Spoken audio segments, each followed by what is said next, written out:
Hello, everyone. Welcome back to Mind What Matters. Today, Nikki and I are picking right back up with our incredible guest from last week, Meghan Jarvis. We have been talking for an hour already about grief, and it got so good. And guys, I personally feel like we've reached the holy grail of grief conversation with Meghan. Everyone who knows us knows, like, Nikki and I don't know how to go light and talk about anything other than the pretty serious and the heavy. And we have found someone who feels the exact way that we do. And she's not just a talking head. She's walked the walk herself. She's lost both of her parents. She's now devoted her entire life to grief counseling, trauma counseling, to helping others walk this path. And so we are just so happy to have her back. Hey, Meghan. So glad to be back. Thank you. And we wanted to pick up with, well, first of all, Liz brought two guests. She has a show and We don't have to tell. go there yet. No. We're going there. I need to go right there. Yeah, because see, here's the thing that Liz and I have learned.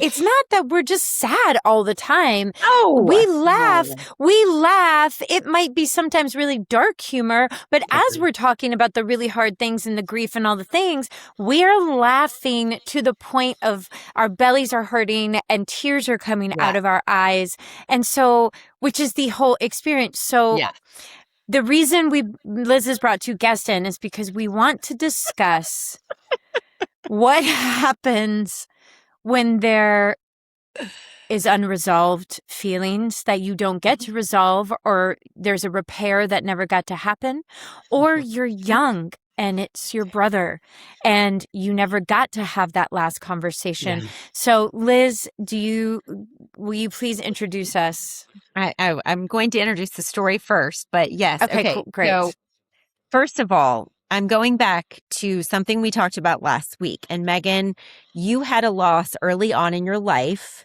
that you felt really you never found closure in, right? There was this major death of a family friend. They died. Everyone just kind of moved on. And that was that. And I talk about this in my book, but essentially the same thing happened surrounding the death of my brother. Oh, I can't wait for people to read this chapter, Liz. It's so good. I literally oh, you're so sweet. Nikki's my greatest cheerleader, Meghan. And I literally say in the acknowledgments that one day I hope I'm half the person that Nikki believes me to be because I'm just not. You are. But anyway, I cheered in a homecoming game 2 days after my brother died. Literally like pom-poms, cheering, went to homecoming, pretty sure got wasted on a case of Natty Light and went to third base for the first time. I mean, and I was 15. Yeah.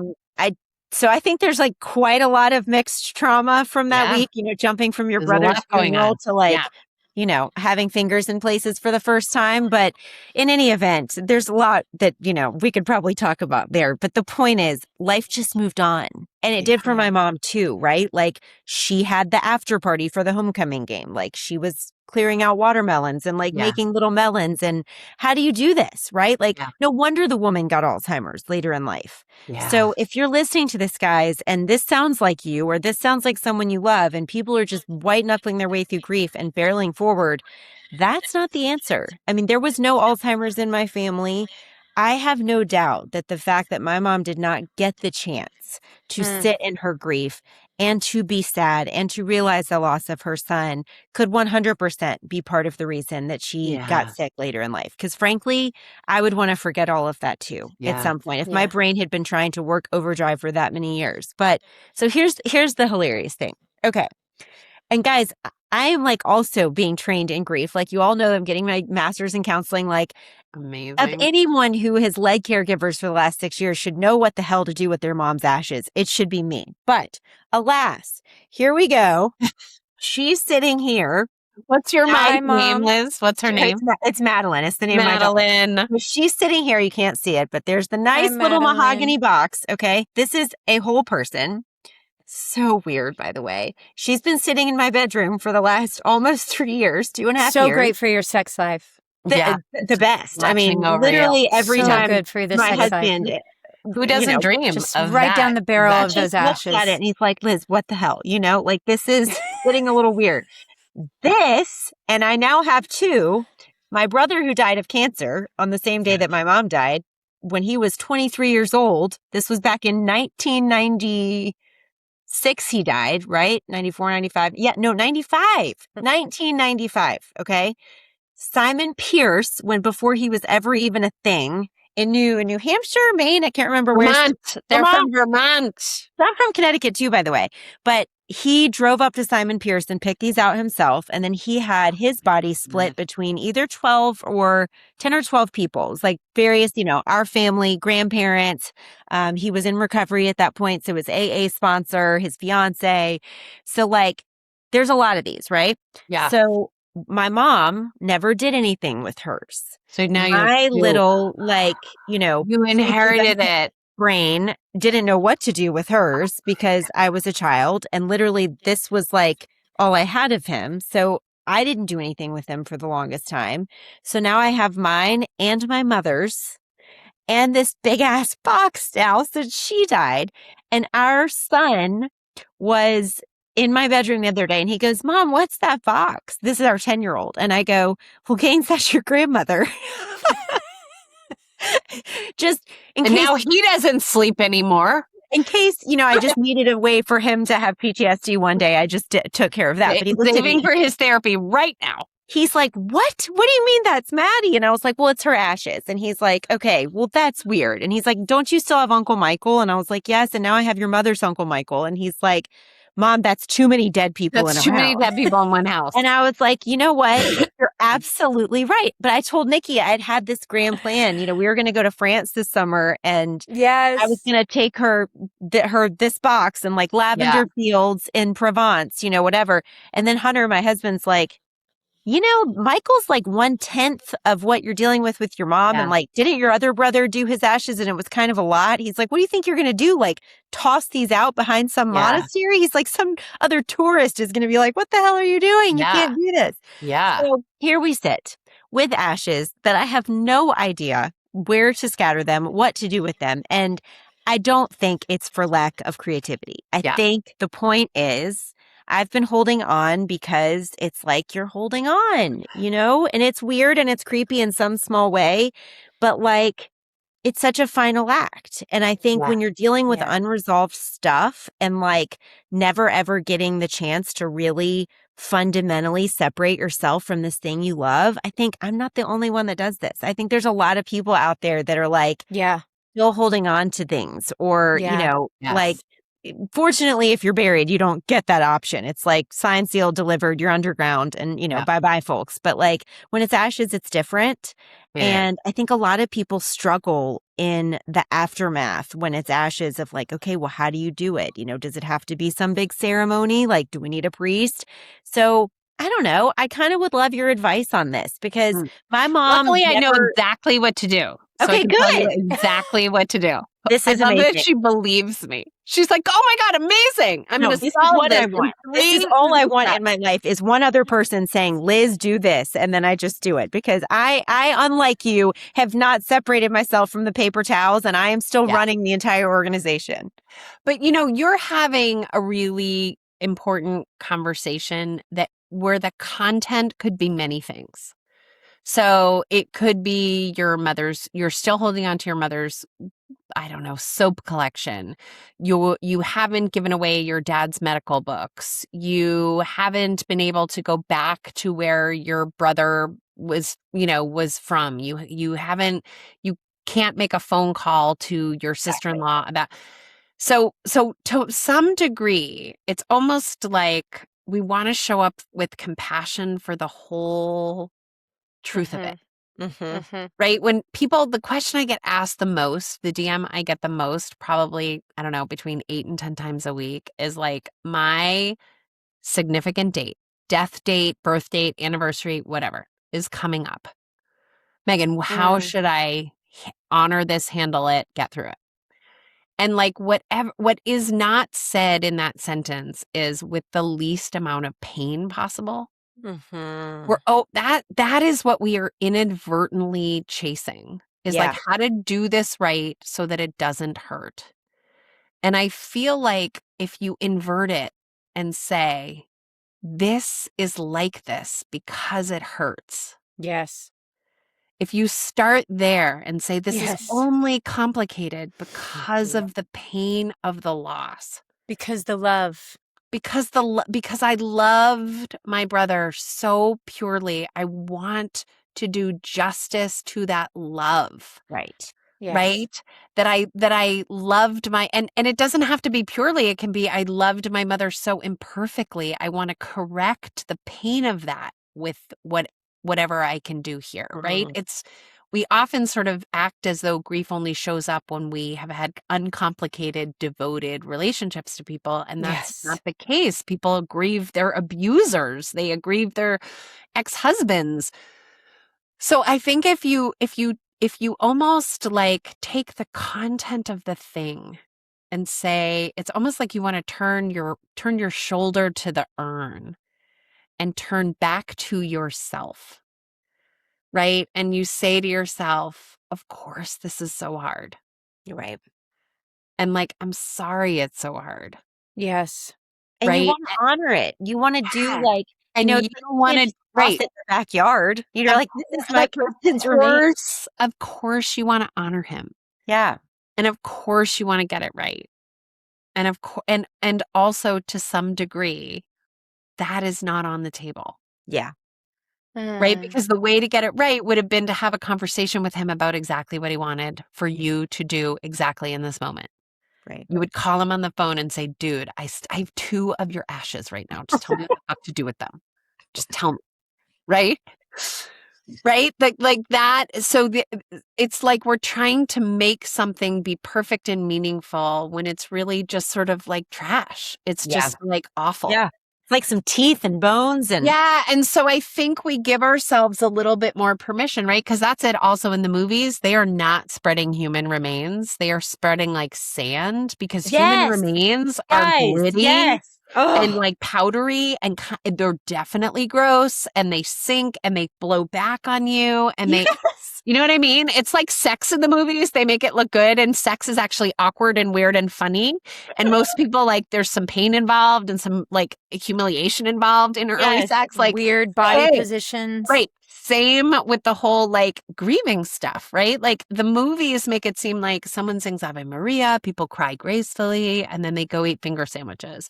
But like at my mom's thing, we forgot to sing any songs. Like we just forgot to do some things, right? Like, and when I look back and I'm like, I feel shame and terrible about my mother's graveside thing.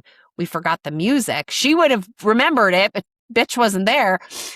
So like she never would have let us forget to sing a hymn, but I was like, oh my God. And I'm the person that would have sung because I used to sing. But I'm like, yeah, it was awful because she wasn't there. Because how she would have taken care of it. And so it is exactly as it should be. And so when people are asking me this question, what I'm saying is let's give you permission to just like loosen the expectation that it was ever going to be anything other than this. Right. So what I always, people are like, but how do I get through the day? And I'm like, it doesn't matter. You can get through the day under the covers. You can get through the day sedated. You can get through the day on a roller coaster. All I'm telling you is get through the day and you'll never have to do this day again. So to some degree, like even if I said, here's what you do with the ashes, you're going to put them on a plane, we're going to give them to a pilot, he's going to drop them over wherever, and it's going to be meaningful, and there's going to be a rainbow and doves and and music and all the things. That won't be the last of the energy that you have about your brother not being in your life and your mother having it, an extra urn of his ashes and your mother also being with you. It just doesn't actually, we don't get the idea of closure is an utter fantasy. And if we just said, oh, that's not real. People talk about the 5 stages and I'm like, oh, they're not real. They're not real. Literally the same as saying the world is flat. Like people should be fined by the SEC when they say it. Taylor Swift, her little 5 stages of grief, she should have had to give money to charity on account of that. It's not. Oh, I will never forget those books that I bought. That was the 5 stages of grief or the 7 stages of grief that I bought. And yes, and anticipatory grief. I'm reading all of these, and then as I'm actually in grief, I will never forget taking those books and literally like throwing them and I've just a dent like in my wall and and yelling at them and being like, why would you do this to us? You know, like just because it's so not it. But also, that's on us. We all, there's, I don't know, all the like TikTok-y stuff that happens, right? Where it's like, how come people never talk about? I'm always like, we talk about it all the time. Stop saying, can you imagine if it was like, how come women don't comb their hair? Like, women comb their hair every fucking day. What are you talking about? There's a narrative here that is like, how come people don't talk about this? Not only do people talk about it, they talk about it at a high level with a lot of research. So this is going to seem like a tirade, but again, going back to this idea that there is this little bit of conspiracy, which is like, it's fine for some people to go down with their grief and not know what PTSD symptoms look like and to get sick and ill and drop out of society, where actually we must be fine with it because we do know better. Think about the last person you saw like on one of the large talk shows talking about grief and loss. I guarantee that person, and meanwhile, I know all these people. I have read their books. I admire them. I am not in any way denigrating the work that they're doing. But I promise you that the last person that sat down with Oprah to talk about grief and loss was someone who had experienced profound loss, a regular human who lost their marriage or their child or their sister. And in their day job, they're an investment banker or an aerobics instructor or a dental hygienist. And they are now sitting down with one of the largest platforms in the world, telling people what to do. Yeah. Oprah saying, and how did you get through it? And the person is like, well, Oprah, I ate donuts. And now everybody's like, donuts are the cure to grief and loss. So say Oprah. I'm so serious about this, right? Because no, it happens. It happens all the time. Ty Lewis, who is one of our guests, and she OG caregiver, was just on Instagram yesterday, being like, "Guys, can you?" I saw that. So good. It was so good. She was like, "Stop, listen." First of all. Content creators, stop telling things to people that aren't true. Stop telling them you can cure Alzheimer's. Stop telling them that this, and also stop putting stuff out there that like is just not true. And then people eating it up as if like this one vitamin supplement is going to reverse their loved one's Alzheimer's. I know. Like it's just essential oils. I mean, so to some when degree, you're being serious, I understand the seriousness of it because people are so desperate for some kind of semblance of a solution because the unknown is so scary. The unknown of grief. But we know so much. So I had a radio announcer one time sort of bring me back in from commercial and say like, and now we're here with Meghan, who thinks she can teach us about grief and loss. And I was like, would you have, I said to him, like, why did you introduce me like that? Like, would you have said that if I was like an investment advisor?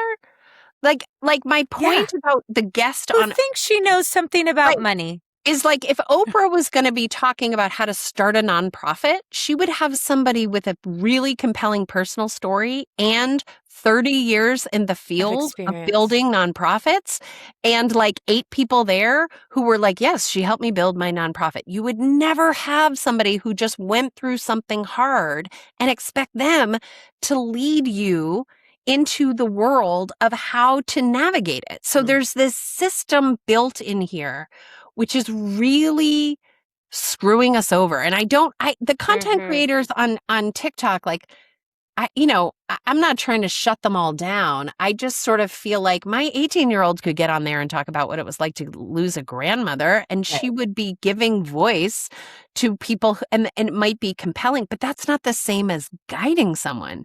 Totally. As saying, here's what the data says, here's what it shows. And the way that I think really matters, and this goes back to your question, Liz, about what do I do about these ashes, is that if we take ourselves as a sample of one, and say, my body and mind have needs around this. And I, in a spirit of curiosity, am going to experiment with myself to see what is needed of me in this space. So if you and I were working on this together, I would say, bring in your brother's ashes.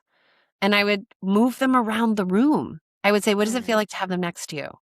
And you would say, exciting, annoying, scary. And then I would ask, where in your body tells you that? Mm-hmm. And then you'd say my chest or my stomach or whatever. And I'd say, okay, let's play with it. What's it like to have him out of the room? Oh my gosh, that's such a relief. Okay, so that's information for us. Yeah. It's kind of a relief to have him out of the room. So maybe there's some energy there that we want to just like, there's no explore. Right. Like when people are like, what do I do about my father's house? And they have to sell it. What I always say is like, you have to sell it. So whatever it is, we're going to clean up the emotional mess of it afterwards. Mm-hmm. But there's a lot of stuff where like those ashes are not in the way, but you might need to, so you don't have to do anything, but you might need to be in daily conversation with yourself about them to see what it is that you need to know, almost like a spiritual practice, right? And can I be honest? There hasn't been, I mean, honestly, I probably would have done something with my brother. I almost did, but our other sibling, like, sort of wanted to do a similar thing. So that was sort of wiped. But I'll be honest, Megan, I was so busy caring for my mom the whole time I was an adult that, like, I kind of forgot about it. I was like, oh, and then I found his in her things when I was cleaning out her room. And I was like, oh my gosh. Like she never did any, and of course that makes sense. Like she probably just couldn't part with her baby. I get that. If it was one of my kids, I probably wouldn't either. I'd have it thrown into my shirt and I'd be like wearing it as a third breast all day, every day.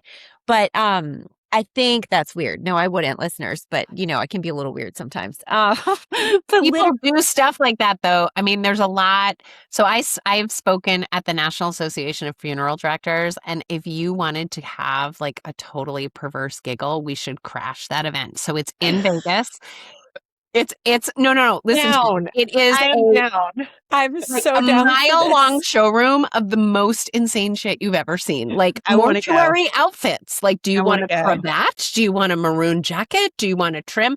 And then like all the crazy, hearses that are like glass topped. The one that looks like the Pope would be in it. The one that no, I am so serious about this. And then all the industry that has been created to honor the fact that we cannot like detach. So do you want your dog's paw print on a clay necklace that you can wear? Do you want to sew your dad's ashes into stitching on do you want to paint it into a painting? Do you want to divide it into 12 cannons that you can, everything has been imagined already. And I take little videos and I'm like, who am I going to send this? Like when my son's arm was being set with these giant pins, I was like, oh, I can't send this totally gross human body video to just anyone.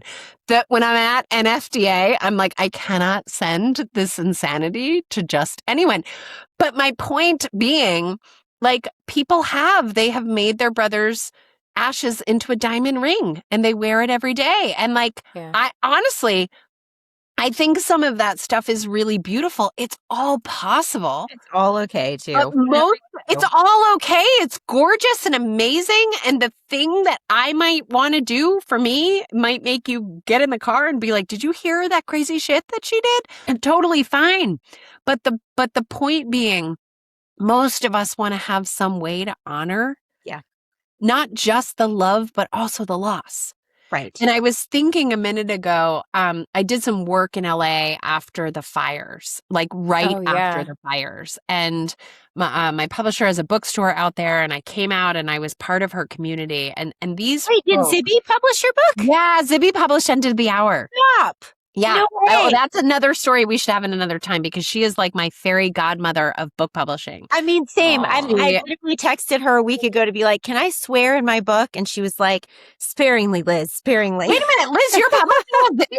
No, I came very close. I don't know. I can't say too much here because this we'll have a sidebar conversation about book publishing. She has read my book. She liked it tremendously. So Zibby, your point though, do you remember when you said people were like, I'm so sorry. God, I could never survive that. Her first words after reading my book were, God, Liz, so much has happened to you. I'll never forget it.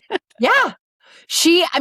Part of how Zibby was like a magic person in my life is that when I needed structure after my mom died. She started her book club and her book, this is right in COVID. And so it was like every Tuesday we were reading another totally bleak memoir about somebody who had been through something, because Zibby is a smart woman and then she'd have the author on to talk about it.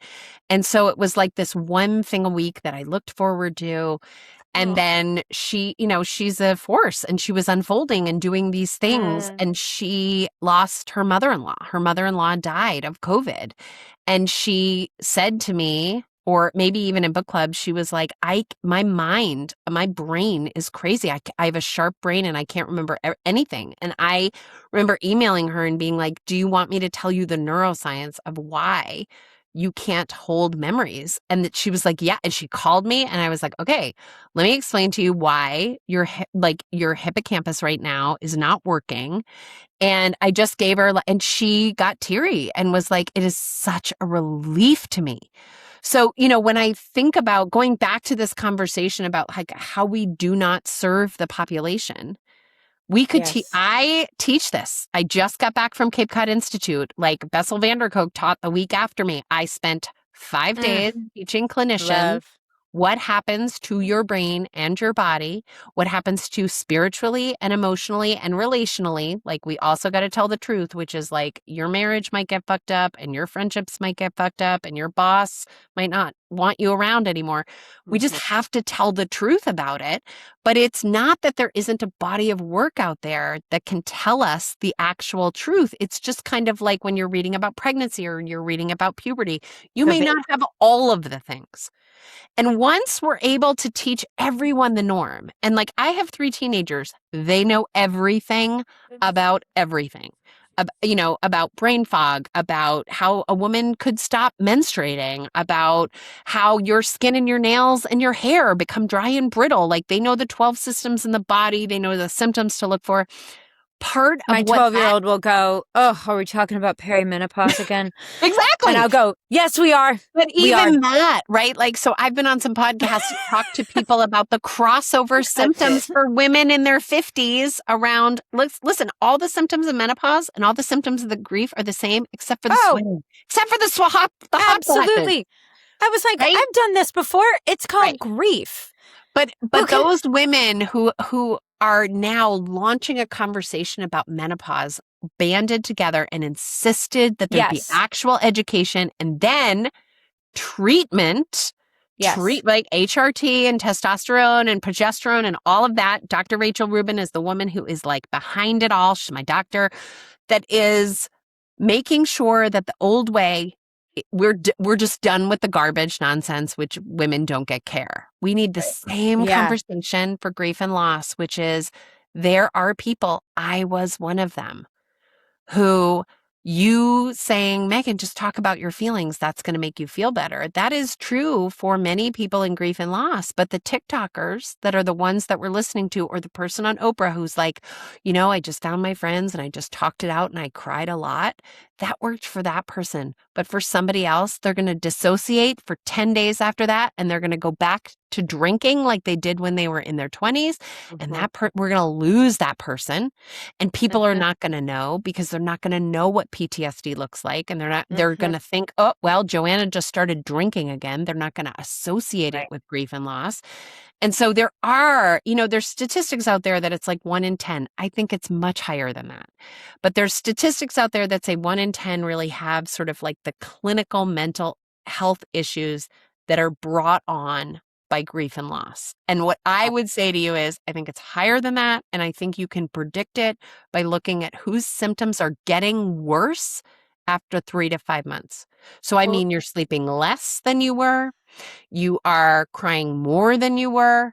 It is not resolved. You're not sleeping better. You're not eating better. You're not seeing more people, that you are feeling more isolated. And isolation is not alone. Alone, I love. Isolation is a bug in a jar. Correct. You are not part of the world. Right. Correct. And that person has to understand that it's shitty and it stinks, but they have to go get help. And then they have to know what are the letters that come after the person's name for those people. And what do I ask them that they are trained in so that they get help? My dream is that there would be a cohort of people that are trained in the very specific things the ninja treatments that you need that I'm trained in, and then the non-ninja treatments, which are just how do you sit with somebody who needs to learn to carry loss, right? Like we say to somebody, you need to go to a therapist because that's the only place that it's safe to talk about. So go there on your lunchtime and then get your brain and your body all straight and then come and fill out your, spreadsheets for us and just do your come and do your show and come and do your thing. But just, only take 50 minutes once a week. But what every griever can tell you, I know, Nikki, from you saying I was on the floor of my hotel room, is that it is 24 hours a day. It is the waves of the ocean. And just some days you are not stepping in it. You're like, nope, I'm not getting in. It doesn't mean that the ocean is not there rolling. Correct. You are just like, nope, I'm not going to let myself get wet. And then there are days where you're like, I'm completely soaked and being pounded to the floor of this beach and I can't get up and I don't know how and I don't know who to call and I don't know. But there's no reason why we couldn't provide the entire population, Western culture, other cultures do a little bit better job with actual education on what to do. And look, Liz, if people were educated, they might say, how are you doing this week? How's your brother? How's your mom? They on the shelf? Are you doing anything with them? Are you having a conversation with them? Are we in conversation with them about what we're going to be doing with their bits and pieces? Or are we just leaving them there? Right? Like that, it's funny, but it's also a way to be supportive. And people say, what do I do? Well, I'll tell you what you're going to do. You're going to bring a crappy lasagna. And everybody's going to eat like food that's not actually, doesn't have enough macronutrients to help anyone sleep or do any grief process. But imagine if what I said was, ask Liz if she's given any thought to her brother's urn. Ask her. Do you That's think, a totally Meghan, different thing. Can I ask, because, I've seen, obviously, the three of us are built in our way, meaning I know Liz I've been in therapy, disordered eating started, when I was in my early 20s, I went into recovery. I've been in therapy my whole life. I went back into recovery in 2023. I've done a ton of recovery work, ton of therapy work. You obviously, that's what you got your degree in. That's what you've been doing. Liz is going to school. Yes, and decades personally. So how do you navigate, right? Like somebody that could use that help, but refuses so good to get that help through therapy. Like, how do you navigate that in a relationship? How do you navigate it in a friendship? How do you navigate it, because you can clearly see that person could benefit, Well, and then what do you do? Yeah, it depends on your org, right? So I talk about this a lot. And Can Anyone Tell Me? There's sections. So can anyone tell me, the chapters in there are like, can anyone tell me why my brain is broken? Can anyone tell me like why I can't sleep? Can anyone tell me why I think this butterfly is my mom? Like there's all, we sort of cover the gamut. And then in each chapter, there's a section for the griever and a section for the person who is supporting the griever. Yes. And that section generally says like, you don't know anything. It's like, what do you think you know? You don't know, is what I'm generally saying to the person who's supporting the griever. Because I think the most destructive things are when people think they know. Yeah. And so what I heard inside what you were saying was, I have deep love and concern for this person. But you have to remember that like you don't really know anything. And so you can't go to them and say, you need to go see a therapist. You can only go with your love. I am watching you struggle, and it is so hard for me.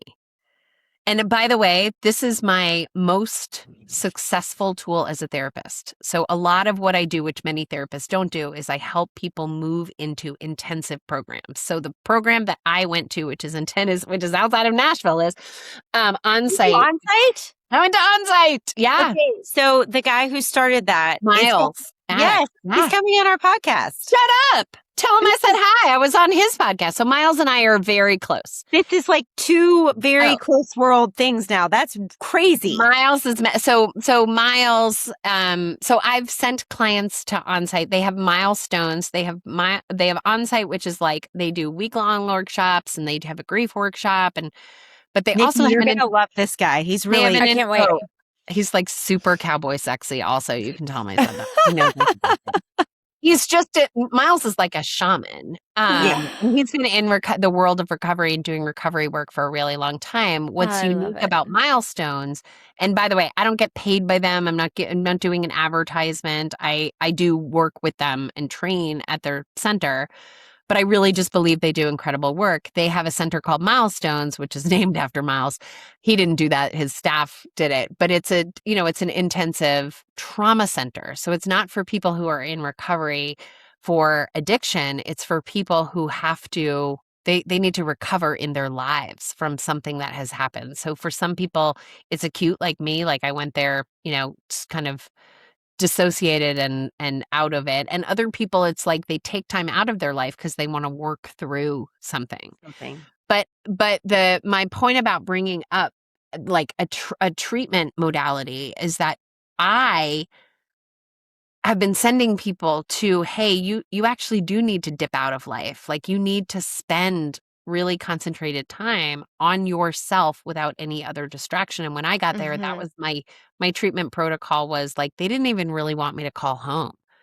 They were like, we want you to focus all of your energy on yourself and getting well, which was terrifying and they were like, your husband, we talked to your husband, he's got it. Your kids are fine. We know they're fine. You can be away for 28 days. It's not going to, and as a trauma therapist, I'm like, but the attachment, and then you're going to be traumatized. Yeah. But they weren't, they were fine and they were well. And the way that I get people to agree to go is I say to them, I love you and I am really worried about you.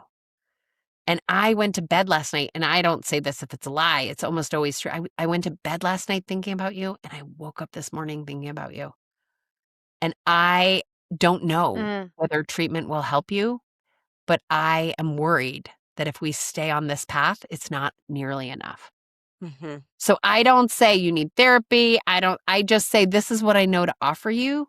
And this is my concern. And I am really good at that conversation.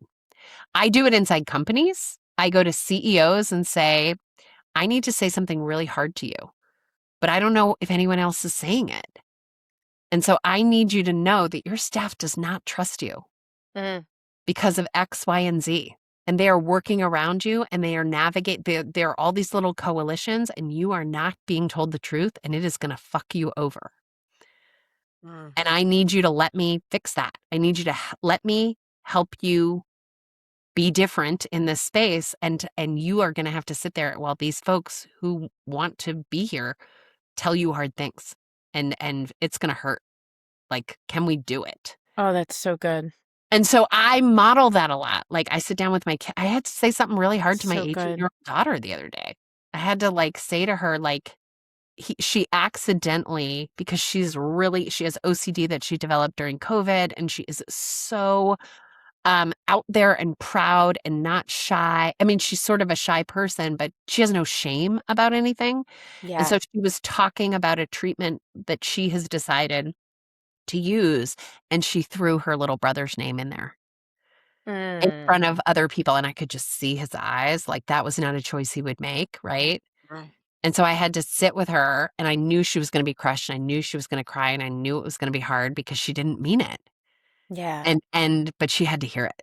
So I had to say babes, I have to, and I always start with, you know how much I love you. You know how much I admire you. You know how much I know your heart. And I have to say something to you that is really hard. But you made a mistake. When you were talking about yourself, you brought your brother's name into it. And you broke his privacy. And little tear. And I was like, I know. It's so awful when we let ourselves down. But I get to say to people, I was on the receiving end of this. So my back goes out. I'm in my basement. I can't get up. I know I'm not okay. My husband is sort of colluding, right? In the best possible way. He's like, we can get through this. And in my head, I'm like, we are not enough. We need more.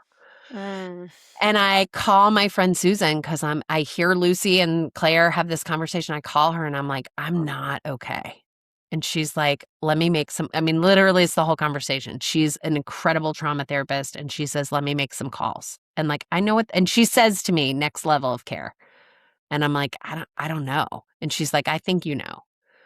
And in my head, I'm like, there's no way I'm checking myself in anywhere. What the fuck is she talking about? Like, I can't do that. I can't afford it. I can't be away from my kids. I don't have the time. Same thing every client has ever said to me. Yeah, right. Same thing. So I'm having the whole meta of like, I've been in this conversation before, right?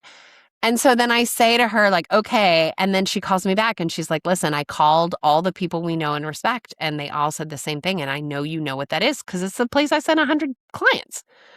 And I'm like, and now I'm like, oh my God, well, I called her. I don't want to let her down. She's never going to speak to me again because I'm not going to do this. Like, and now she's like, well, Chase Sewell from Onsite, she's like, he's going to call you. And I'm like, okay, well, so I agree with Susan only for the sake of the lie that I've been doing for a long time, which is to make it seem like I'm going to take care of myself or let myself be taken care of. I'm like, okay, I'll take the call. Except then I took the call and Chase said this thing.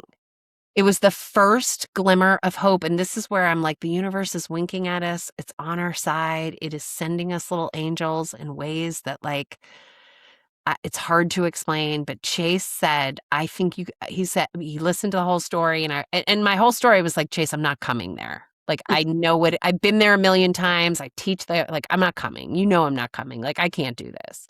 And he's like, maybe we can help you get somewhere else. I'm like, I'm not going to go somewhere else. Like, I'm just going to be in my basement. Like, my husband will probably leave me, but like, I'll figure it out. At some point, I'll get to a bathroom again. And he said these words like, I just think you could get well here. And he like brought himself into it. He was like, I don't know, Meghan, I just think you could get well. And it was the first like something other than pain, hope I had felt in my body in so long that I was like, okay, I'm going to come. And I said yes without even asking my husband. And he came downstairs and I was like, I don't know how to say this to you, but I need to go to treatment. And my husband's response was, I already called your brother. We're going to use our like money that was scheduled for our 15th anniversary trip to Mexico. And we're going to borrow some money and like, I'll get you a plane ticket and we'll get a babysitter and it's all going to be fine. And then it went from like impossible to happening in 1 second, right? It was like, it's like when you meet your person and you go from like lonely and thinking you're going to die eaten by your cats to like, oh my God, we're going to build a log cabin together and have kids. It was that life-giving and that shifting. And so bringing it back to like, what do I do with the urn, or how do I sell my dad's house, or how do I honor my son? What I will tell you is that feeling that I have in my body right now that is like electricity, that is what will guide you. What guides you is like the holy, sacred truth inside our bodies. Yes. And it's just that you have to start the conversation.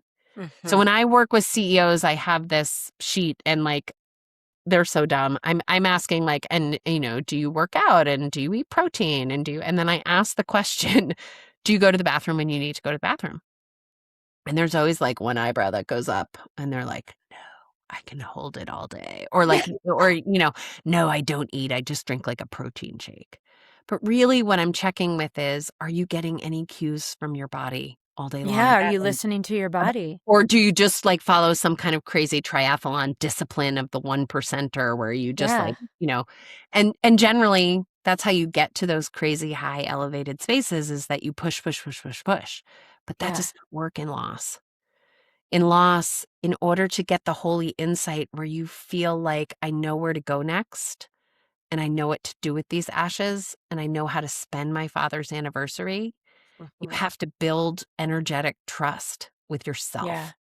Yes. And you know how you do that, guys? In solitude a lot of time. Yeah. Like I was so surprised I think that's probably what surprised me the most about death. I still remember this feeling of just almost like inertia. Yes.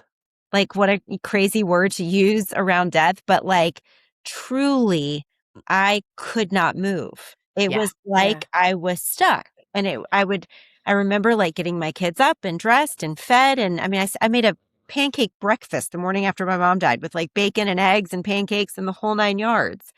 But it was like when that was done and like the kitchen was cleaned up, I just sat down on the couch. And then it was like I could not move and I didn't want to move and nothing forced me to move. And it was like, I don't care what type of, anything I had to go to that day. It wasn't going to happen. And it didn't happen for like 6 months.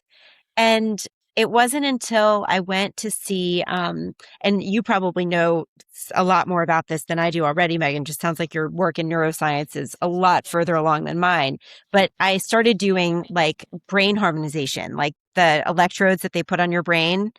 And this, I've never done that, but I want to have a whole conversation about that. It is so great. Like I'm going to have somebody on our podcast that has done mine. We're trying to figure out how to like do it because it's awkward. Like when there's two people in the same camera space, but I was such a skeptic. One of my good friends whose husband was the quarterback of the Titans, and like apparently all the Titans do it for concussion stuff. She's the first one who told me to do it. Her dad died very suddenly, had a heart attack, died. She's like, Liz is the greatest thing ever. I poo-pooed it, was like, whatever. Like it does nothing. That's all like pseudoscience. I don't trust it. Hasn't been studied long enough. Well, let me tell you, after she died and I could not get off the couch for like 6 months, basically, I was like, okay, I'll try anything. Like I'm in such a state of I cannot move myself. I mean, I was functioning, right? Like I was getting the kids to and from school and all that stuff, but I just wasn't living. And I had grieved long enough. Like it was like 13 years of hardcore grief. And I was like kind of ready to be done, to be honest. I mean, I was intrinsically motivated to sort of move through it. And I knew that I could. I think I was just exhausted. I don't know how much of it was grief and how much of it was just pure physical exhaustion over like what I had done.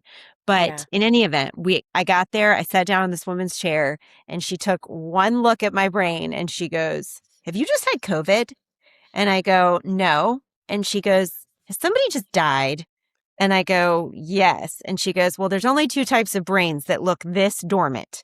And it is a COVID brain and a death, somebody just died brain. And so she's like, I knew it had to be one of the 2. And sure enough, there was like no brain activity in like certain parts of the brain that like needed to move in order to like, provide motivation. And we define that as a problem. Like, right? We're like, that's a problem instead of what wisdom your brain had to create dulled stillness, right? So many people will come in and say to me, like, I did this wrong, Meghan. My mother died 10 years ago, and I should have stopped and grieved her then, but I had a new baby. And what I always say is, like, that's just a story. That's just an idea that you have that would have been better. The wisdom of your body is bringing you here now, right? Like, so this is what you've said is like, there was no time to think about any ashes until now.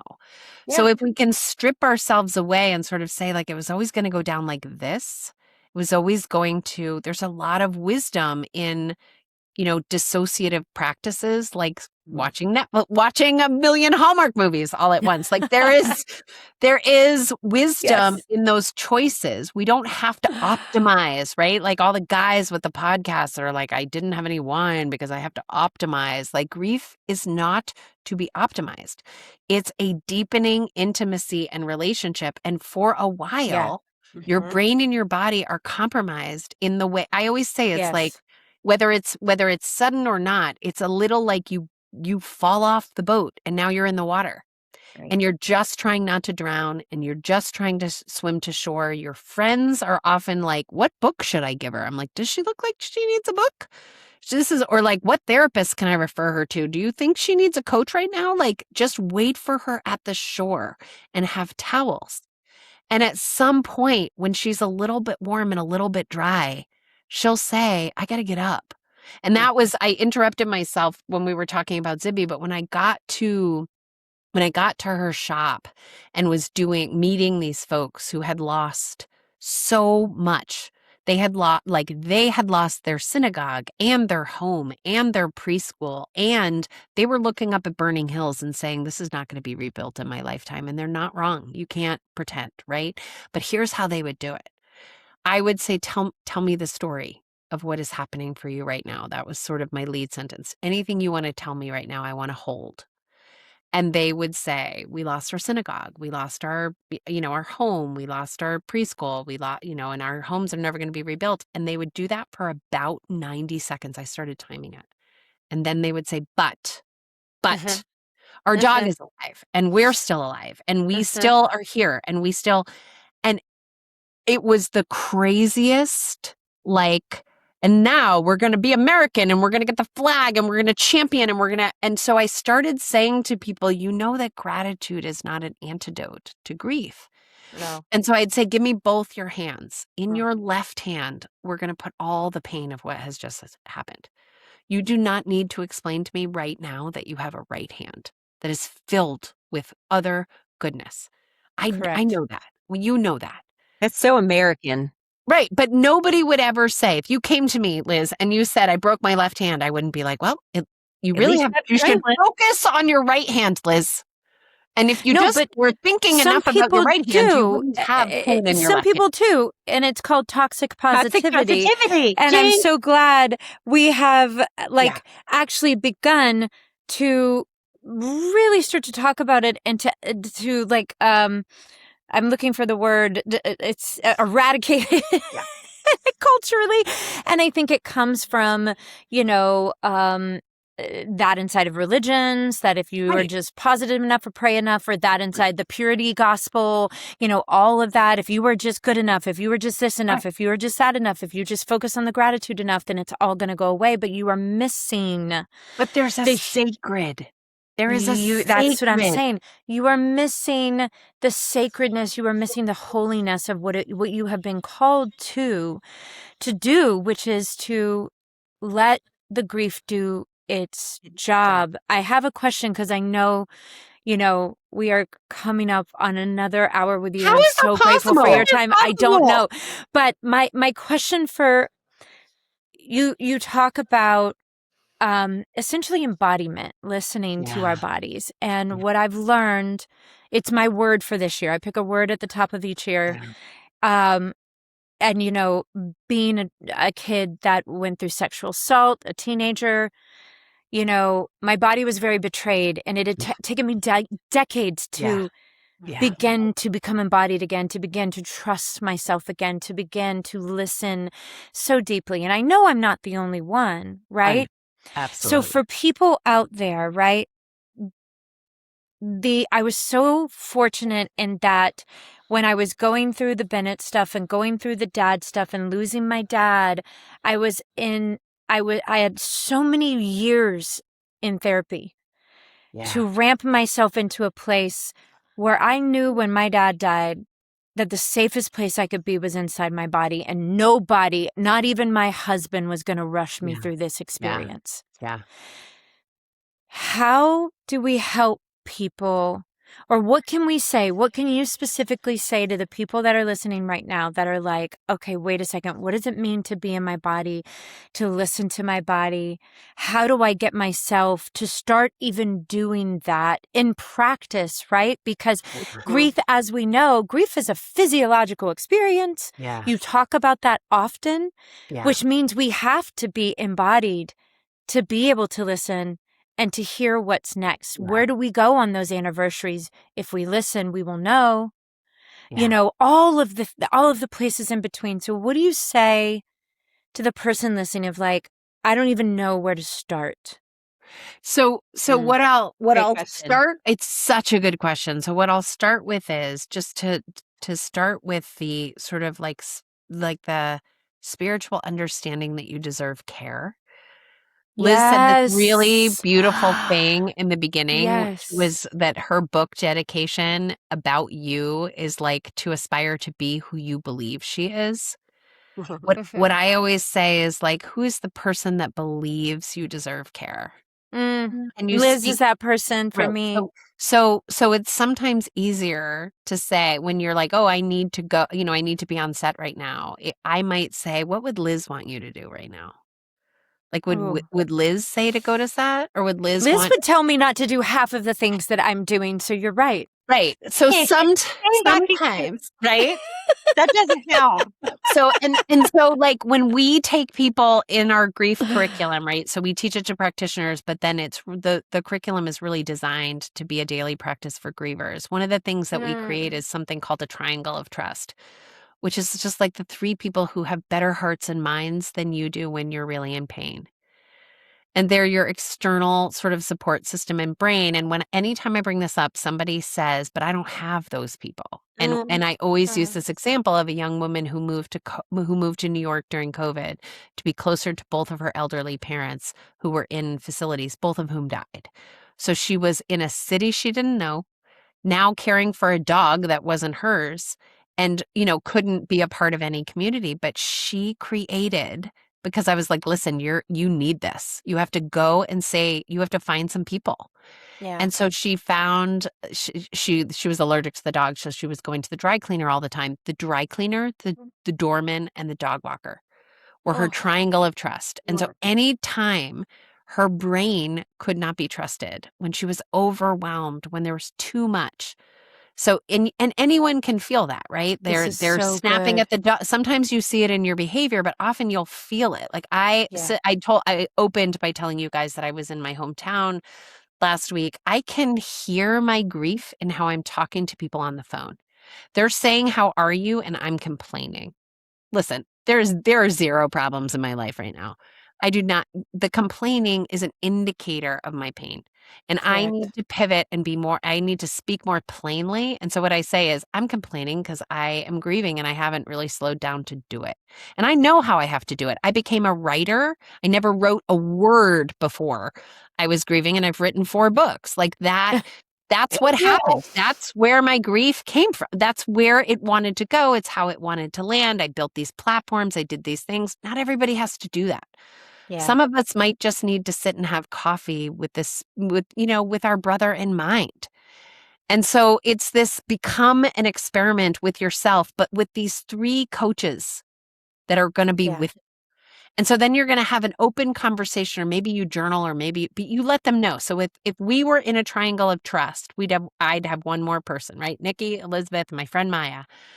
And I would say to you, I'm in it. I'd send you a text. I'm in it. You don't even need to know what the context is. You know what I'm talking about. You don't need to know what drove me there. And then you have your way of supporting me. Meghan, I trust that you know how to get yourself out. And Liz is going to say, like, you know what, when you're just like, go and get some lemonade and go and, take a walk. And then my friend Maya would probably say, should I call the police? Because she overreacts to everything. And that would make me laugh. But now I'm not by myself. I have 3 people who in the present moment are with me. Yes. So like spiritually, I've just sort of called on my living angels to like be part of the prayer. So how do I embody it? I probably embody it by creating more support to be with it. Because why do I avoid it? I'm afraid it's going to overwhelm me. But if I have you guys and one more, I always say 3 because like one person's not going to pick up the phone or the text, and one person's going to say something dumb, and you're going to need the other. So like you just build in the failure and the imperfection. So that to me is like, how do I create safety to begin to like be with my grief?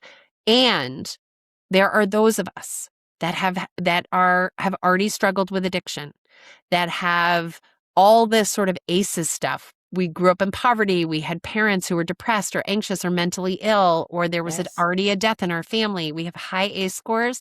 We go right to a therapist. Yeah. We're still going to do the other stuff. We're still going to have a triangle of trust. We're still going to have a daily practice, but we go right to someone who's going to provide us treatment.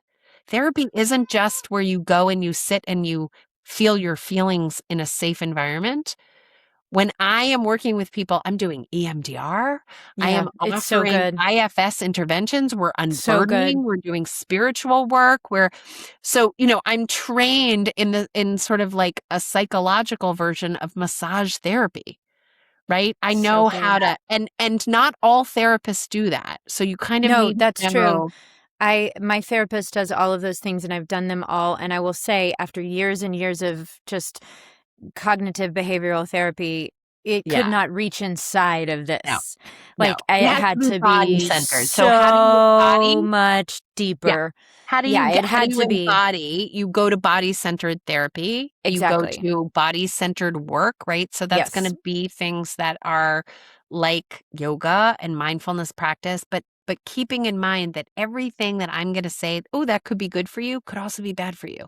I have sent people to mindfulness practice workshops and they have had panic attacks in the stillness. And all I can say to you is that's really good data that we shouldn't be moving towards mindfulness. Right. So we're not going to sit still while we embody. We're going to walk the trails. Rock Creek Park is here. I walk with my clients. So how do you get in touch with the energy? So I always define grief as the energy that's created in the system on account of loss. How do you do that? Well, you do it safely. However is safe. And so one of the things that TikTok is really missing is they're saying, it's okay to do this. You don't fucking know it's okay to do it. You don't know that it's okay for someone to talk about their experience. We would never do that in trauma work. We would never say like, oh, you were sexually assaulted. Tell me what happened. Yeah. Because we know that then the bats are in the belfry. The haunting is in your house now. And it's going to make you unwell. And it's going to, so with grief, there's a bulk of it that just requires care and attention and slowness and the sacredness and the willingness to be transformed and changed and to become. And then there's the cohort that need treatment. And that literally is why I wrote End of the Hour, so that people could, one, dispel the myth that if you were a better person, better trained, had more money, had more support, I have all the things. Or if your person died in a better way. My mother died asleep in her bed, wearing her favorite pajamas, holding her rosary, having seen all 6 of her children that week. There is not a more blessed or beautiful death, and I couldn't close my eyes to go to sleep afterwards. She wasn't murdered in front of me. I wrote the book to show people you can get real fucked up because of what already lives inside your system and the body's need for treatment to navigate it. Yeah. Yes. Oh, Meghan. So great. You're such a gift. You're such a gift. Oh, thank you so much. I'm in love with both of you. So you said we were getting phone numbers. You better email them because I'm starting a new triangle of trust and we're in it. That's what we're going to call it. Oh, I'm going to be Triangle of Trust. That's it. The Triangle of Trust. You really don't know what you're asking for there with me, Nikki. I'll let you talk to her about my texting habits later. But I love me a group Liz, she's going to get you the way that I get you. She's going to understand you so deeply. Liz is the funniest human being. She's so funny and makes me laugh unlike any other human. Meghan, thank you for getting us. Thank you for getting on with us. And this has been such a life-giving conversation. And for anyone listening, please go follow Meghan. I will sometimes just go on to your Instagram and like find a thing, you know what I mean? Because it'll show kind of like, and I'll click on that and be like, oh, that's good. That's good. Like, it's kind of like you can go and find anything that you want or anything. It doesn't matter because you're so honest about your experience. Yeah, I tell you about how I'm an asshole and how I got it wrong and how I was an idiot and how I like messed up my dad's anniversary and said the wrong thing. But that's why you're successful, is because you're I should know better, but I not only do I not know better, I don't even do better. And then I'm like, well, I'm gonna wake up and love myself again in the morning. I gotta try. But that's the thing. I think that what we're missing overall inside of all of this is that we're so busy not feeling our things and so busy trying to keep ourselves away from the bad feelings that then that we're not being human inside any of it. And it's such a painful, isolating, we're just missing it all. We're missing the human experience and what we've come here to learn and what we've come here to give, and to do it collectively, like you said, with those people in your life, like to do it collectively. And so I'm just so grateful that you are doing it in such an honest and open way. For so many of us, you break through that glass ceiling and say it's okay to tell the truth. And the only thing that works, all the bullshit, all the lies, all the shiny stuff, like tell the truth. You can feel it. And here's the thing, like when I was early in my grief, I would literally just like walk away. Or I'd be like, yeah, that sounds like some crock of shit. Or like, that's all unholy. I kind of miss that version of myself. I don't know about you guys, but like the rawness of I can't do better. Sometimes I miss the permission that gave I've me. stayed that way, honestly, and I'm Really? Yes. Okay, I have to say something before we finish because I feel like I need to correct something for our listeners. I sort of glossed over. I made it sound like my mom didn't grieve for my brother. Like she just glossed. Oh, honey. Yeah, no. But she was very philanthropic. So like, hence you guys, you understand the whole reason there's this nonprofit is because I was taught philanthropy from a very, very young age. Yeah. But, my mom was always just incredibly active with the American Cancer Society and Susan B. Komen after her breast cancer. Sorry, Megan, you didn't know this, but my mom and my brother both had cancer at the same time. So they were diagnosed 2 days apart. So she lived, he obviously did not, but she was always just very, very focused on philanthropy. And she gave this speech, you guys, which if I'm ever going to tell this, it should be on this podcast because we're talking about grief, but she was walking through the Metropolitan, and this was about 6 months after my brother had passed away. And she rounded this corner and she came face to face with Mary holding Jesus in her arms, the lifeless Jesus. No. Now, we're Episcopalian, which means, we're hardly like holding rosaries and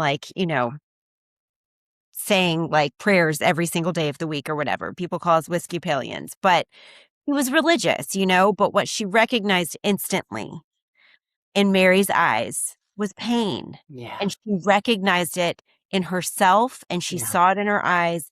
And that is the moment where she knew she was going to be okay because she knew how to get through it. And that was going to be through community. It wasn't going to be alone. It was going to be through her triangle, whatever that looked like, in 1995, 1996. Like she knew she couldn't do it alone. She witnessed Mary's pain and saw it reflected back to her. And that's what she knew. This is a communal thing. This is since the beginning of humankind, there has been loss and there has been grief, and we cannot do it in isolation. We do part of it in isolation, and part of it is actually very necessary in isolation, but not wholly and not completely. And what I want to say to our listeners, if you're listening to this and you find yourself in a season of grief, is please find your people. Please reach out for support. Please lean on the people that care about you. And if you don't have anyone that cares about you in that way, seek professional help because they will help you get connected in places where you can ultimately find that. And I think that that can be one of the most beneficial tools of therapy for people that really feel alone, is helping plug you into places where you feel like, well, I would never have a place there. And they can give you guidance on how to build that community for yourself if you don't have it. Because I can't tell you guys how many caregivers call me. And the first question I always ask is, what is your community? Tell me what your team looks like. Yeah. And I would say 50% of them, now mind you, we are dealing with very low income families. They say, I don't have one. Yeah. I don't have one.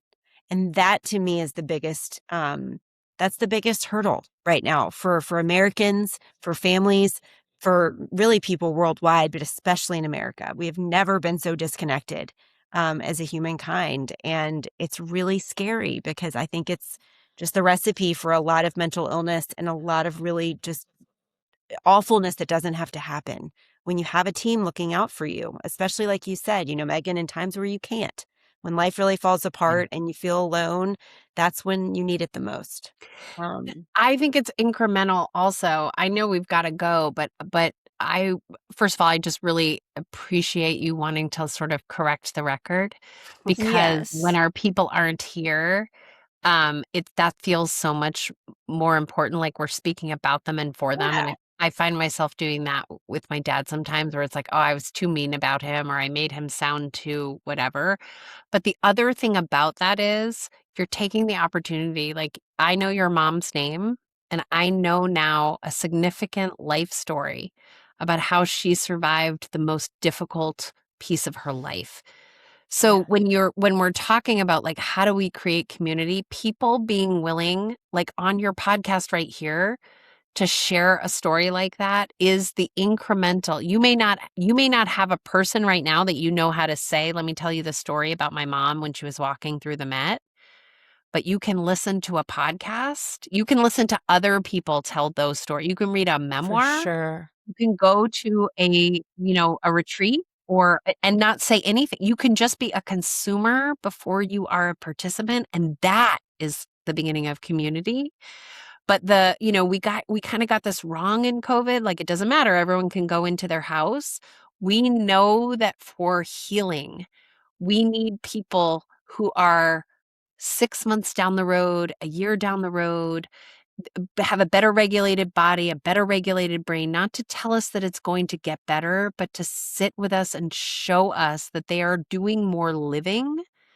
They have figured out a way to live with their loss rather than just sit and feel their loss. Mm-hmm. And that's literally what you just said. What you just said was, my mother had a moment where she knew that she could do that. And then she had to figure it out. And that literally is the nugget that we all have to figure out. Like, how, when people say to me, like, how did you do it? I'm like, I don't know, but let me tell you this story about my daughter.